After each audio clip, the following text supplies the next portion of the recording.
Այս ֆոնին տեսնում ենք, թե ինչպիսի դեֆակտո դաշնակցային հարաբերություններ է Երևանը պահպանում Մոսկվայի հետ։ Այս տարի մայիսի 9-ին հայրենականի հաղթանակը նշելուն իր մասնակցությունն է հաստատել նաև Հայաստանի վարչապետը։ Փորձագիտական շրջանակներում վերլուծում են, որ կա հավանականություն Փաշինյանը Մոսկվա չի գնա եւ այդ քայլն այլ կերպ կընկալվի Ռուսաստանում, կդիտարկվի որպես բացահայտ պատերազմի հայտարարություն, արհամարհանք նման կարևոր հոբելյանի նկատմամբ։ Մյուս կողմից էլ Փաշինյանի գնալը կարող է նշանակել, որ նա օրակարգից հանելու է Ռուսաստանի հետ հարաբերությունների խզելու քաղաքականությունը։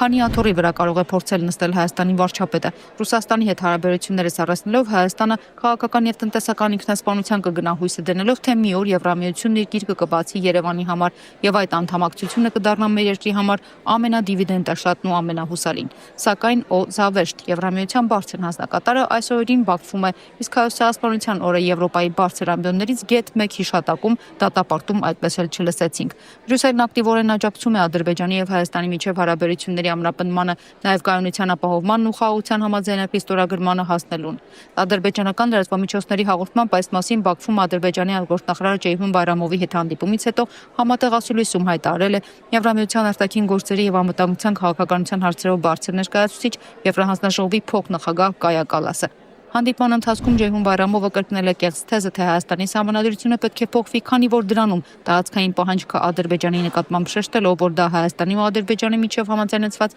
խաղաղության համաձայնագիրը ստորագրելու նախապայման է։ Bu kontekstdə Azərbaycan, Ermənistan post Ես իմ գործընկերոջը տեղեկացրեցի Հայաստանի եւ Ադրբեջանի միջև վերջին իրավիճակի մասին։ Ադրբեջանի ակնկալիքները Հայաստանից կրկին մանրամասն բացատրվեցին։ Եվրամիության մեր գործընկերները լավ գիտեն Ադրբեջանի դիրքորոշման մասին։ Սա նոր դիրքորոշում չէ, այն քննարկվում է արդեն 2 տարի։ Հայաստանից սպասվում է համապատասխան քայլերի ձեռնարկում ՀԱԿ Մինսկի խմբի լուծարման եւ Հայաստանի սահմանադրության մեջ Ադրբեջանի նկատմամբ տարածքային պահանջների վերացման ուղղությամբ։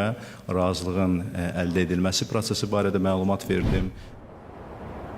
Իսկ ինչ պատկեր ունենք մեր երկրում եւ իշխանական եւ ընդդիմադիր դաշտերում, երբ Ադրբեջանը ամենօրյա ռեժիմով Հայաստանը Ադրբեջան է հայտարարում, ինտենսիվ կրակոցները չեն դադարում, իսկ Հայաստանում մեր արտգործնախարարությունը ցավակցում է Հնդկաստանին ահաբեկչության առնչությամբ, կառավարության նիստում Արարատ Միրզոյանը բարձրացնում է Հայաստանում կանանց հանդեպ բռնության հարցը։ Կասկածից վեր է, որ ահաբեկչությունը եւ կանանց հանդեպ բռնությունը արգահատելի եւ դատապարտելի են։ Այդուամենայնիվ, ցավեշտալի պատկեր է։